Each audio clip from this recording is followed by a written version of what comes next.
Maybe from next street. After spending the last 3.5 years locked up in 4 different countries, Mamdouh Habib is learning to find his way around the streets of Sydney again. I was lost a few times. I always, until now, lost in the street. I don't know the streets. He's been a free man for just over a month now, but says it's only partial liberty. Actually, I'm free yet. You don't feel you're free? No. Why not? I feel I've been under depression from the government yet, and I feel I've been followed. They doesn't want to leave me alone. So I feel free when these people leave me alone. Do you think you're being followed? Yes, I'm not thinking. I'm sure I've been followed.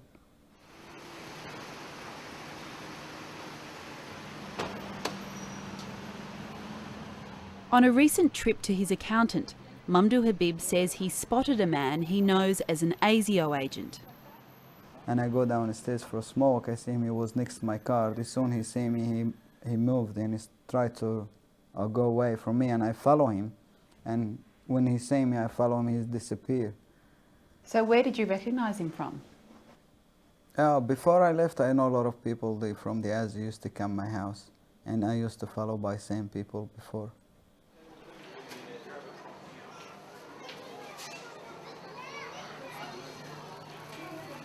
If this is true, Australia's spy agency ASIO is fulfilling a US desire, that a close eye be kept on their former prisoner. Habib, though, sees it as unwarranted harassment. I believe I've been released by United States, and the United States say they drop the case, they have nothing to do with me. And I believe Australia shouldn't harass me anymore. Is he under surveillance now? Well, they're not matters about which we comment publicly. We have a range of laws that deal with security issues, and they operate in relation to all Australians. And in terms of what appropriate authorities do is a matter for them and their judgments. It's clear that many Australians would be happy if Habib was under surveillance. Some very interesting first results just in for 10's news poll. Tonight we're asking, do you believe Mamdouh Habib is a threat to our security? So far a whopping 78% believe that he is. Suspicions were fuelled when, during his much-anticipated first television interview with 60 Minutes, he refused to answer questions about what he was doing overseas before his arrest. I think any performance was worth the audience hearing, because we now know how evasive this bloke is towards the answers that we seek from him. The thing that I found a bit frustrating was when he wouldn't answer the questions about why he, was in Afghanistan and Pakistan. Do you have a read of it? No. The one you gave me? Yeah. It was Habib's lawyer, Stephen Hopper, who brokered the lucrative deal with 60 Minutes and advised Mamdouh Habib not to talk about his overseas activities. In Egypt? I always ask them, they say, no, the German guys is already in Nigeria. For Dateline's interview, we didn't pay a cent, but Stephen Hopper is extending his media strategy even further. Very polite. You sounded very nice on the phone. A condition of granting the interview was that we weren't allowed to even ask Mamdouh Habib what he was doing before he was arrested. Stephen Hopper keeps his client on a tight rein. How many trips had you made to Pakistan No, before? he's not going to answer that at this stage. We're still reconstructing all of the evidence about all of those things. Right, so we can't... He's not prepared to go into that. To talk about how many trips he'd made to Pakistan? No. Mr. Hopper, why won't you let your client talk about what he was doing before he was arrested in Pakistan? Well, it's not a matter of me not letting him do it. He's quite willing to talk about what happened. It's just he's going to do it at the appropriate time. The appropriate time is in court. But doesn't common sense say that if he was doing nothing wrong at all, you would be talking about it? In fact, you'd be shouting it from the rooftops. Oh, look, that's extremely simplistic. when someone has to prove a case, whether it be a case for compensation or a case for a passport or a case for whichever avenue we may go down, it has to be carefully constructed so the evidence is ventilated in the proper way and the trier of fact gets to see that evidence in an untainted light. That evidence... Hopper has maintained all along that he's holding back for an unspecified court case. He's now also claiming he has another reason to keep evidence that may prove Habib's innocence out of the public domain. We're quite concerned that either the security agencies here could tamper with evidence or a security agency in another nation or another government could tamper with evidence. And this has happened before in other cases. Indeed, it's happened in this case. And what evidence has been tampered with? We don't want to disclose that yet, but certain steps have been taken, and we're very concerned about the way ASIO and the government are dealing with things with this case. Stephen Hopper will not provide any evidence for this serious accusation. However, he says twice in the last month that Habib's home has been broken into. While valuables were left behind, an item he says could assist Habib's case was taken. The family is also asking why none of the possessions he had on him before his arrest have been returned. Well, people have to understand 100%. I'm not hiding anything. I'm happy to tell them everything. But they have to understand too, we have a court case running. And they have to understand, as you try to destroy every evidence I have to present it in a court. And that's the time we're waiting for the day of the court to judge, to prove my innocence to them. They doesn't want to make me prove myself as innocent. These people do dirty business. And I don't want to give him this a chance. Well, if he believes that the agency is operating incorrectly or inappropriately, there are avenues open to test those issues. There is an independent agency that scrutinises the activities of intelligence organisations. And if he believes that, rather than dealing with it through the press, he should make his particular complaints known to the relevant authority. While there's no doubt Habib's refusal to tell the full story damages his credibility, he's not the only one being evasive. A key part of the Mamdouh Habib story is how after his arrest in Pakistan, he was transferred to Egypt and held for 6 months before being taken to Guantanamo Bay. It's on the transfer to Egypt the Australian government has been notoriously difficult to pin down. Do we raise it with the US who took him there? In effect, abducted him from Pakistan? I don't have all the details of that. No, I don't have any evidence that the Americans took him there. To the best of my knowledge, he didn't walk. Well, he went from Pakistan to Egypt. There are a lot of different ways you can get from Pakistan to Egypt. I mean, I just do not have that information. While the Australian government claims no knowledge about Habib's transfer to Egypt, they are absolutely certain about what he was up to before his arrest. Recently, under the protection of parliamentary privilege, the heads of Australia's spy and police agencies outlined their very serious case against him. The investigators formed the view that he went there to train with the LET and be paid for that training, and that he was then offering his services to Al-Qaeda, for which he was going to be paid a sum of money. He was actually with people in Afghanistan who have a history of murdering innocent civilians. No evidence has been presented to support these allegations, nor have they been tested in a court.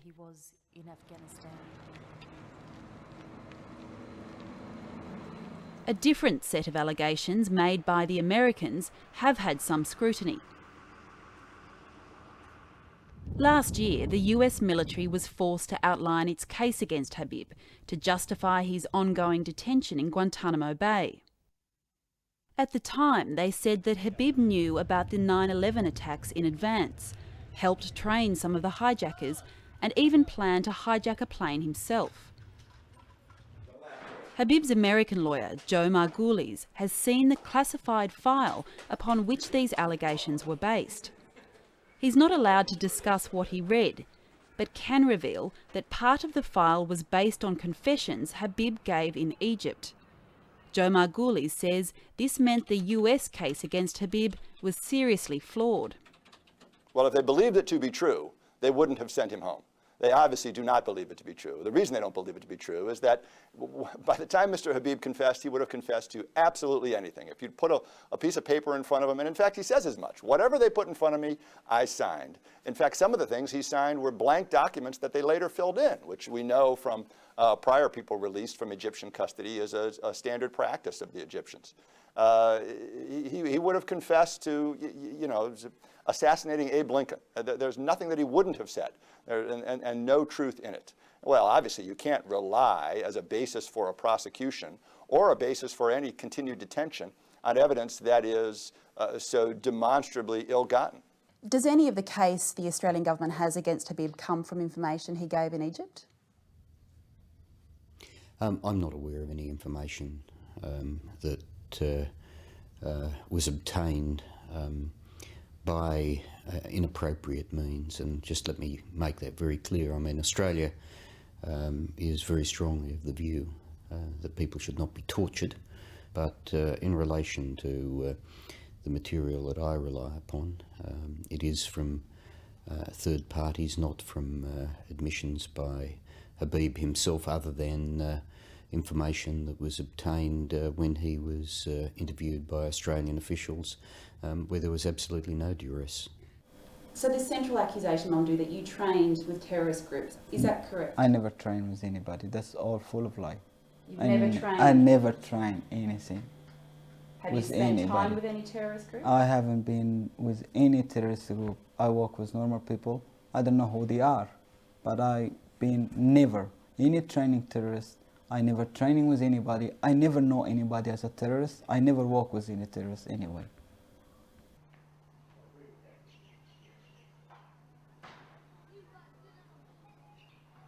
Habib's rejection of this allegation puts him at odds with Australia's spy agency, and not for the first time.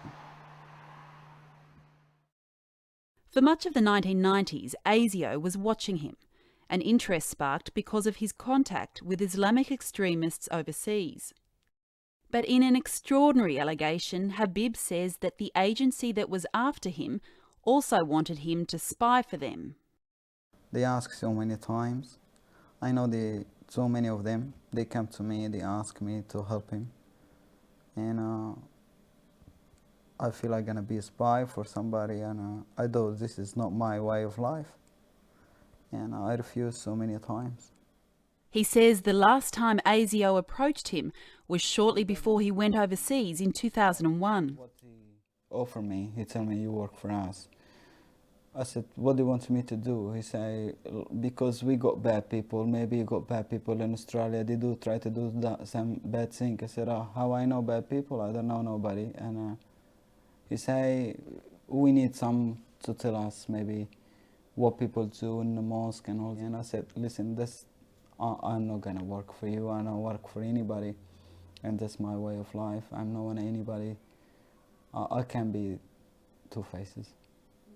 Did they know that you were going to go overseas? No idea. I have no idea.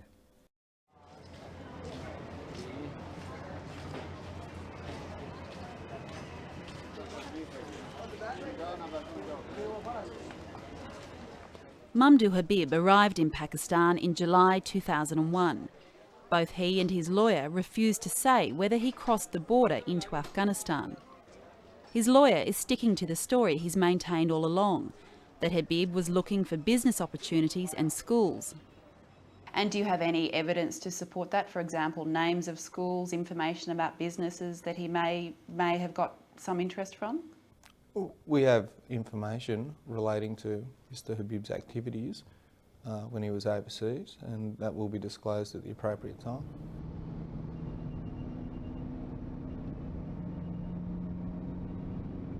At some point, ASIO became concerned about Habib's trip overseas.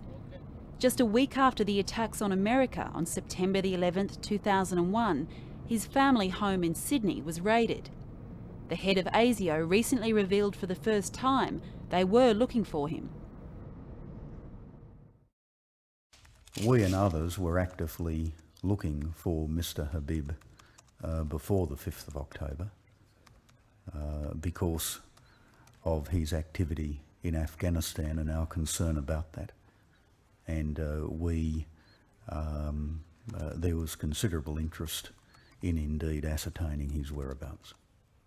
At that time, did you think that Australian authorities were looking for you or following you perhaps?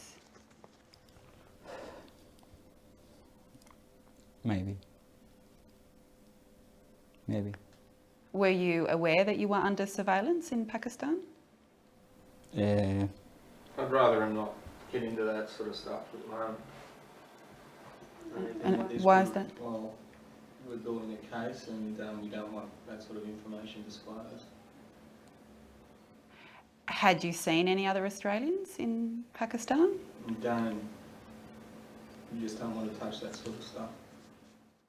Australian authorities may have been looking for him, but it appears his arrest was either due to Habib's bad luck or bad judgment.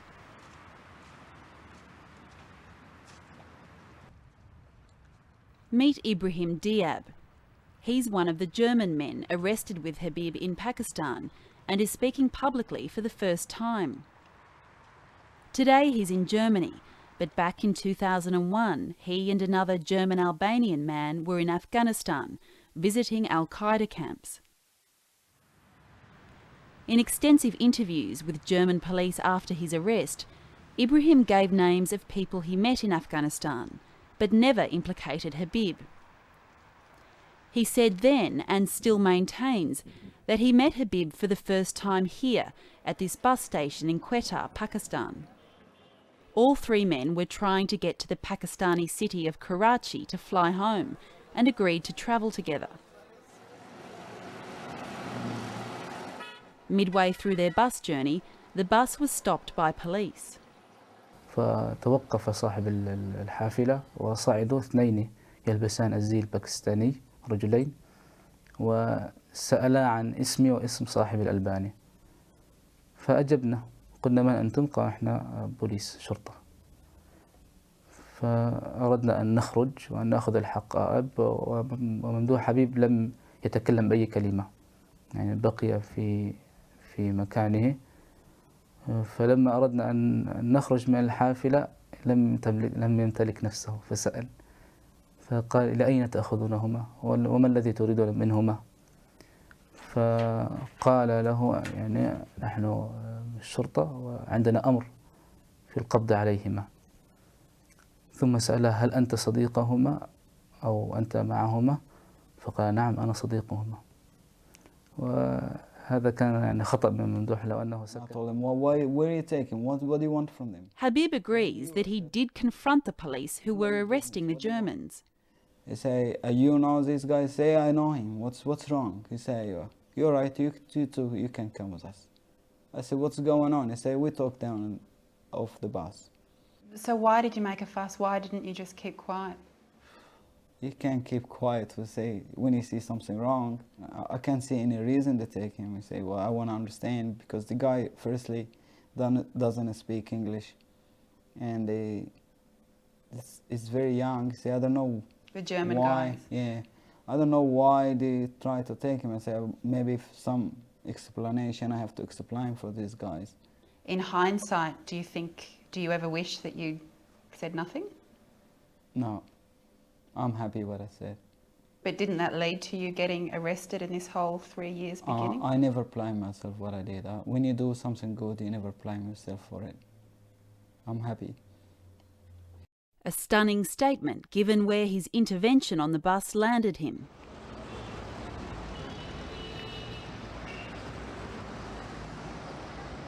After around a month's detention in Pakistan, Habib ended up here in Cairo.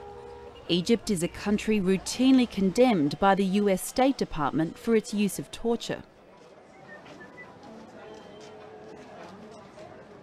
For 6 months, Habib says he was subject to brutal torture, including regular beatings, electric shocks, and the threat of being raped by dogs. Actually, I've been touched the first day. I don't know, every question they've been touching me, from the beginning to the end. I don't know why, I have no say. It's not touching about questions. I think they enjoy to touch, that's it. The tortures that he was subjected to in Egypt were creative and diabolical in a way that I never could have conceived.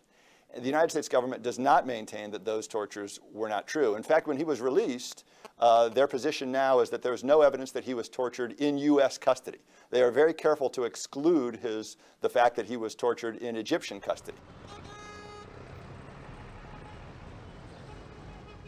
While Habib was not in American custody in Egypt, they sent him there. In an interview with Dateline last year, the Pakistani Interior Minister said that while Habib was arrested by the Pakistanis, once they'd finished with him, they handed him over to the Americans. He was in US custody when he was transferred to Egypt. United States requested that he be sent to Egypt. The US wanted, they wanted him for their own investigations. Mm-hmm. Now we are not concerned where they take him. Once that was over, once we were satisfied with our own investigations, certainly we had no problem in handing him over to another ally of ours. The Americans? Yes, that's right.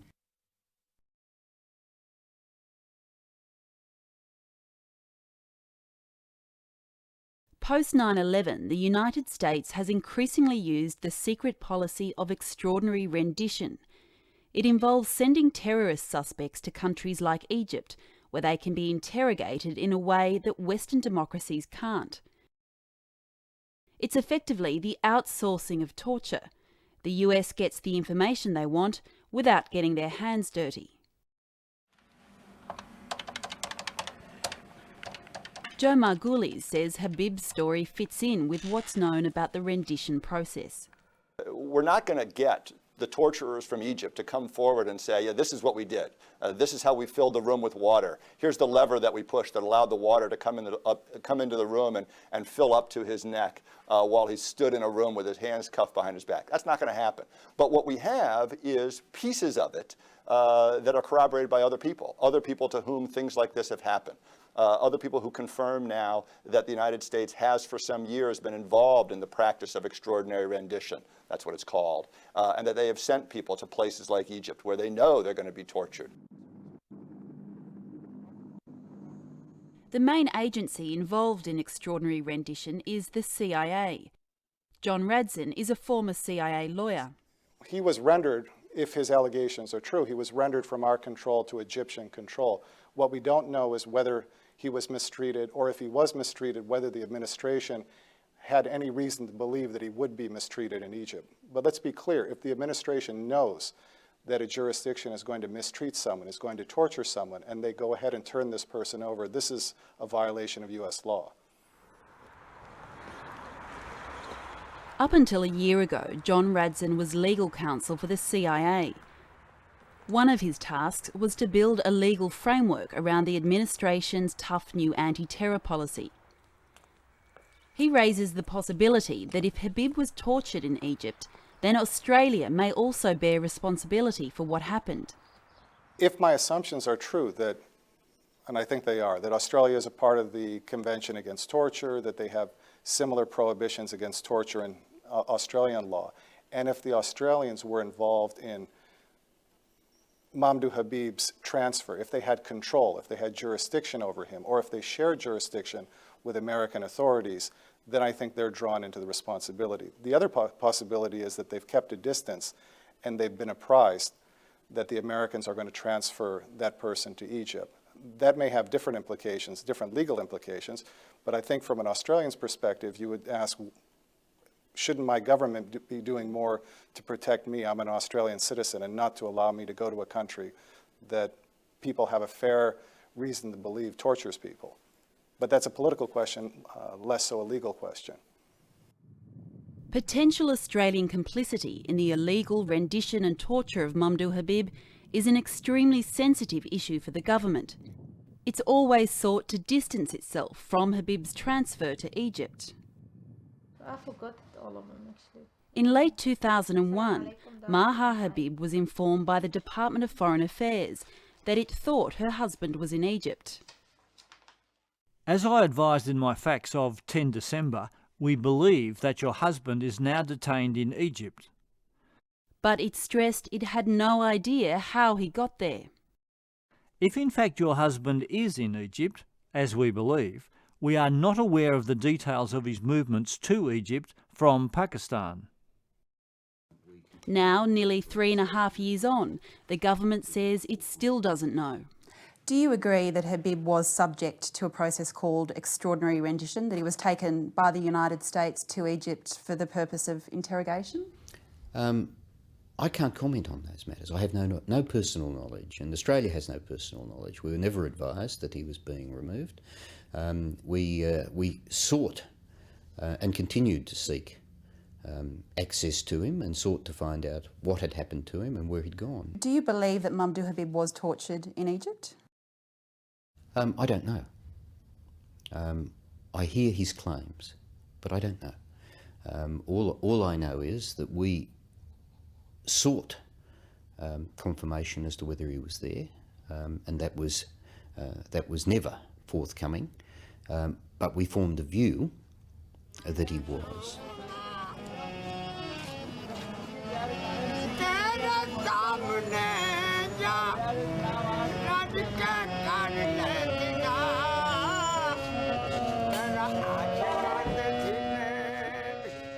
If Australia had any role in American plans to send Habib to Egypt, then there would have been a level of cooperation, or at least contact, between the two allies here in Pakistan. Habib was held here for a month before the decision was made to send him to Egypt. And it was a notification simply that he was in custody. That's right. He was in custody in Pakistan. Under questioning in the Senate recently, the head of the Australian Federal Police, Mick Kelty, revealed for the first time there was contact between the Americans and the Australians. It happened the day Habib was arrested. The FBI's legal attaché in Pakistan advised our AFP liaison officer in Islamabad that a person who had a name similar to Habib had been detained in Pakistan, and that person was later positively identified as Mr. Habib. Right, so it was the United States that informed us. The US legal attaché in Islamabad? Yes, in Pakistan. Okay. The Australian government has acknowledged that ASIO and federal police officials were on the ground here in Pakistan to see Habib. Given the years of surveillance of Habib in Sydney, it's logical to assume these officials carried a weight of information about him. To see Azine. Former CIA lawyer John Radzin says it's hard to believe that they didn't share their information. If the Australians were on the ground, then it's a very reasonable hypothesis that there was a sharing of information for two broad reasons. One, there's going to be the sharing of information between the intelligence services. We're going to find out as much as we can from the host or the country where that detainee comes from, whether it's David Hicks, Mamdouh Habib. Perhaps the Australians have information on their doings, on whether they're bad people, whether they're terrorists. We're going to perhaps share information that the CIA has with them to get a better sense of the person that we're dealing with. The second reason is that we have our diplomatic relations, and we want to make sure that we don't create a diplomatic incident between the American government in this case and the Australian government. So to reinforce the liaison relationship between the intelligence services and to preserve our diplomatic relationship, I think it's a fair assumption that we kept the Australians informed. Presumably when ASIO, as we know, did turn up in Pakistan, or perhaps they were already there to interview Habib, they came with a significant amount of intelligence that had been gathered on Mamdouh Habib for nearly the last decade. Was any of that information or intelligence shared with the United States on the ground in Pakistan? Well, look, they're not matters about which I comment, and it's quite inappropriate for me to comment on what arrangements are made between intelligence organisations in terms of sharing information.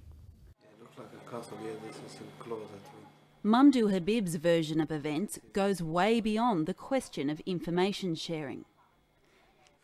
He alleges on one occasion in Pakistan he was interrogated by American officials with an Australian present. They called me again for another interview, and was this guy and two women American women and one man over maybe 60, maybe over, and the Australian consul, and about 2 Pakistani people. And was this an interrogation? There was like interrogation, and they asked me questions, but wasn't really as serious. And they asked me if I know anybody in Afghanistan, if I know anybody terrorists, if you know anything like this. Why you ask me this question? You have nothing to do with me. I don't know. I haven't been in Afghanistan, and I don't have to answer your questions. And if you want to question me, take me back in Australia. And I told the consul, I said, why you here? What's these people to do with me? He said, I have nothing to do with this. I am here just watching. I said, what are you gonna watching? What's these people to do with me? I was very upset. I was very angry with these people. So who led the interrogation or the interview? Who was it? Only the American people. Oh. The Australian consul was sit down next to me. Allahu Akbar, Allahu Akbar. This account is backed up by Habib's cellmate at the time, Ibrahim Diab. Diab says Habib returned to his cell one day and said he'd just been interrogated by Americans, Pakistanis and an Australian. They told us that they asked him a bad question and they want to take him to the jail, they want to take him to America. And they say, you've done this, you must say that I done this. Say, how? I didn't done this. How I can say it? Both the Australian government and Habib agree that he was interviewed by an Australian in Pakistan. They disagree on who that person was. Habib says it was the consul. The government says it was ASIO. We asked the Attorney General if any Australian witnessed Habib being interrogated by Americans. Well, I simply make the point that in relation to the access, we obtained access to Habib with Australian officials. That's been outlined to the Senate Estimates Committee. Other parties were present, but I don't intend to elaborate on who may or may not have been present. There was no inappropriate questioning of him in the presence of Australian officials.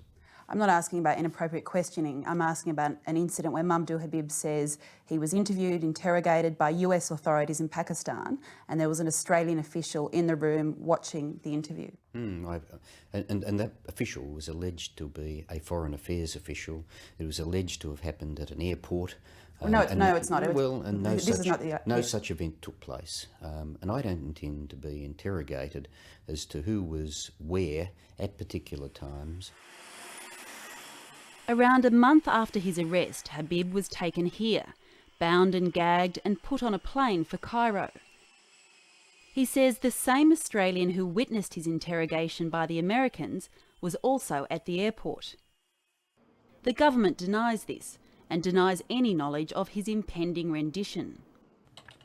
However, former CIA lawyer John Radson says it's probable that Australia would have at least known what was happening. I have no way of knowing that, and even if I did know it from my service in the CIA, I wouldn't be at liberty to tell you, but I think it is a reasonable hypothesis that if we're going to move an Australian from our jurisdiction somewhere else, and we've been in touch with Australian authorities, that we would keep the Australians apprised of these developments. According to the official record, the first Australian agency to find out Habib was in Egypt was ASIO. They say they learnt this a matter of weeks after he'd been sent there. So as I understand it, your information about him most likely being in Egypt in mid to late November came through DFAT rather than through your... No. It was through our own activities. Just who told ASIO Habib was in Egypt is not something the government will discuss.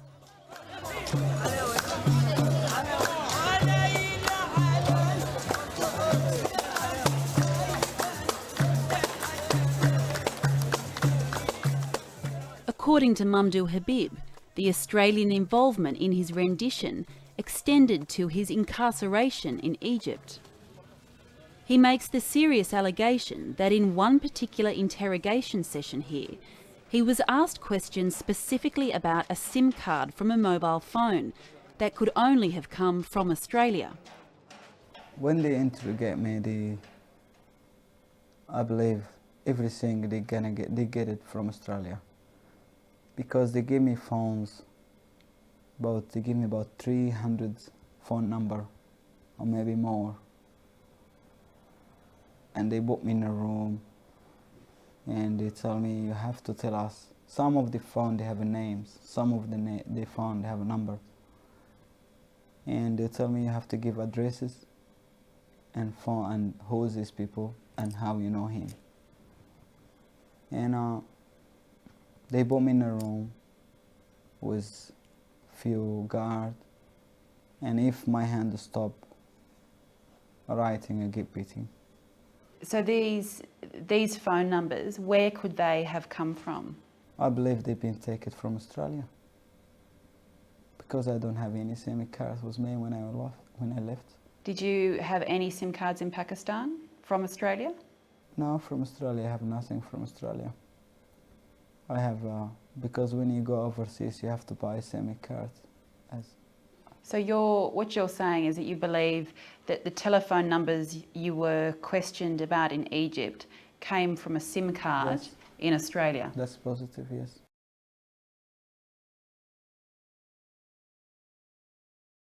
In 2001, the Habib family home in Sydney was raided by ASIO.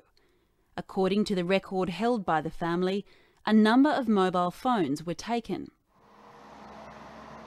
Habib says that in this same interrogation in Egypt, he was asked to give evidence against a number of Australian Muslims living in Sydney.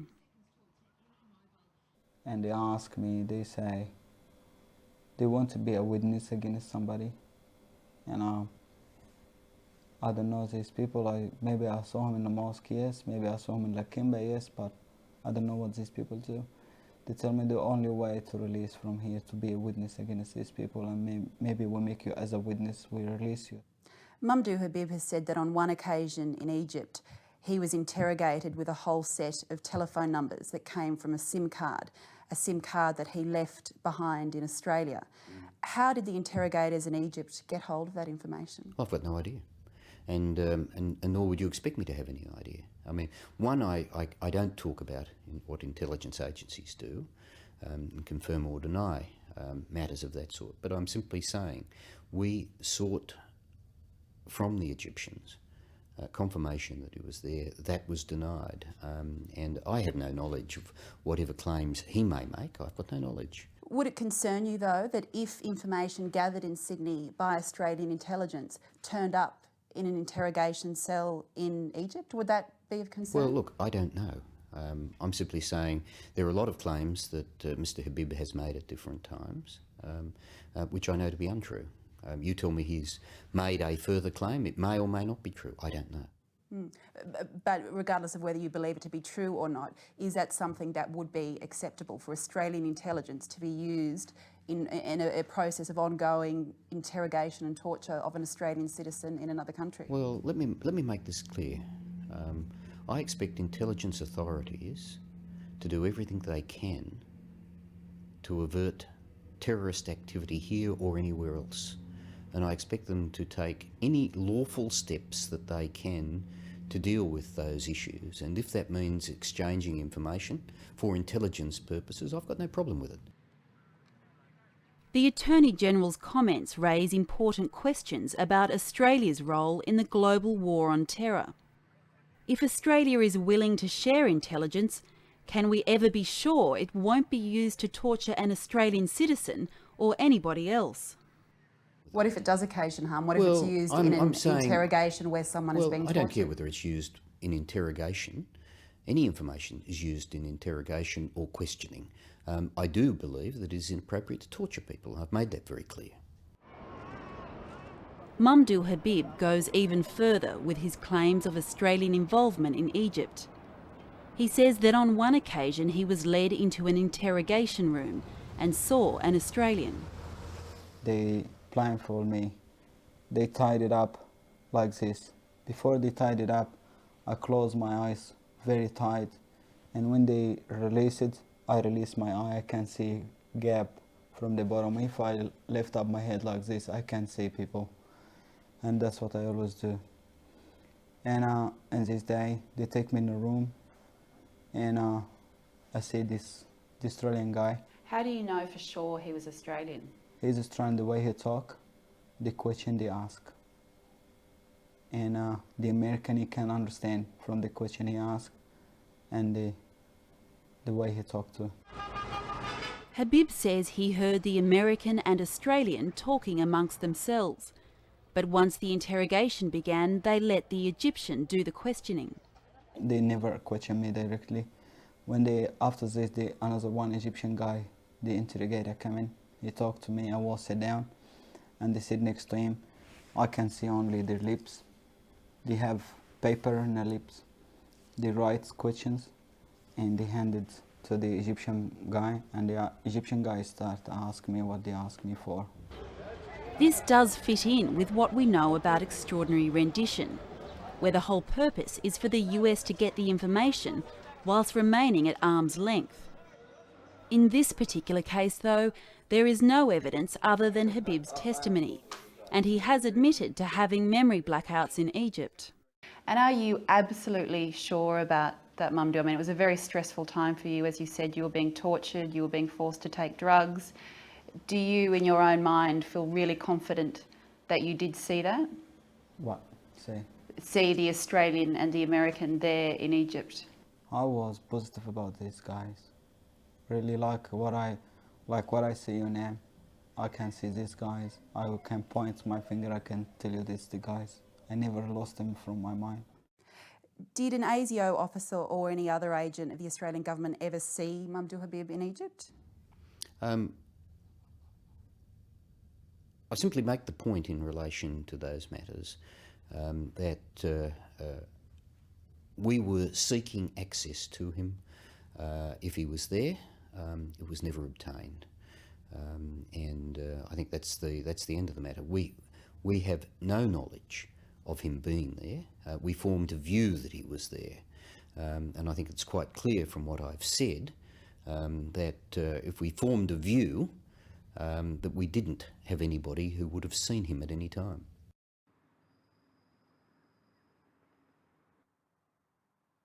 According to the government's account, Australia's spy agency effectively lost contact with one of their most wanted men.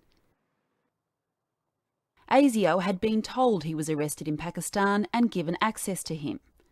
But then he simply disappeared into the hands of the US, our closest ally in the war on terror, and we knew nothing until he turned up in Guantanamo Bay 6 months later. If you believe Habib, though, ASIO didn't lose track of him.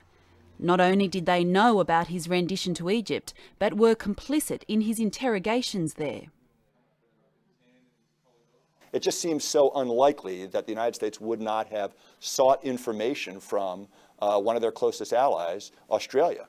And if people in Australia had information about it, that they would have come and participated, or at least been present. But do I know that definitively? Do I have the videotape that was taken when he was, before he was bundled on the plane? No. I think that we would have gotten that videotape if he stayed in custody. That might be why, another one of the reasons why they let him go. Somewhat ironically, Habib's release means it's now less likely that any of the detail of his secretive rendition will ever be revealed. In the months prior to his release, Habib's American lawyer filed an action in the US District Court. If that case had continued, Joe Margulies believes they would have uncovered crucial information through the legal process of discovery.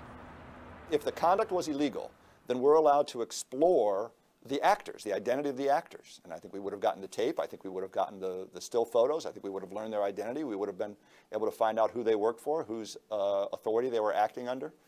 It's just the beginning of the end. Joe Margulies believes that one of the key reasons the Americans released Habib so suddenly was to stop that court process going any further. Once it became apparent that they were going to be called upon to justify the detention in a U.S. courtroom, they made the decision to release him. They would rather release someone than disclose the nature of their detention practices. And that is what I mean by they will do what they can to maintain detentions beyond judicial scrutiny, even if it means releasing people. And what they would have disclosed, if they had actually had to come forward, is that they had no basis to continue to detain him, that they clearly didn't believe and could not defend the allegations they were making against him. If they could defend them, he'd still be there. They were indefensible. It also seems unlikely now that any further information about Habib's rendition will be volunteered or sought by the Australian government. So why do you think he was taken to Egypt? I don't know. Have you asked to find out? No, it's not a question of have we asked. I mean, who do you ask? The United States? Well, no, we ask Egypt, and Egypt denied he was there. Given what is known now about the process and the practice of extraordinary rendition, do you think it now is time to ask the United States about Mamdouh Habib and if indeed that was what happened to him? Well, I mean, what would be the value of it? To make it public? Well, you know, I don't think anybody's going to answer any questions that we might put that is going to deal with those issues in a more transparent way. But you've said as the Attorney General that you are opposed to the process of extraordinary rendition, is that correct? I've made it clear that we do not believe people should be tortured. That's what I've said. So why not then ask the United States if this indeed did happen to an Australian citizen? Well, I ask questions to which I realistically expect I'm going to get an answer, and I don't think I'd be getting any answer. We may never know exactly what went on between Mamdouh Habib and Australia's intelligence community. But the man who many Australians say they feel afraid of is claiming he too is scared. He says that when he was visited by ASIO officers in Guantanamo Bay, Cuba, his family was threatened. I've been told by the ASIO, your family is not safe. I was told my wife she's going to be arrested. I was told a lot of things. When were you told that? This is in Cuba. Too many times. My kids is not safe. They tell me we can make any case for your kids. We put him in jail. They threaten me by family not only once, so many times. So many times. And they tell me your family. And they tell me we're going to send you back to Egypt. And they tell me they cancel my citizenship.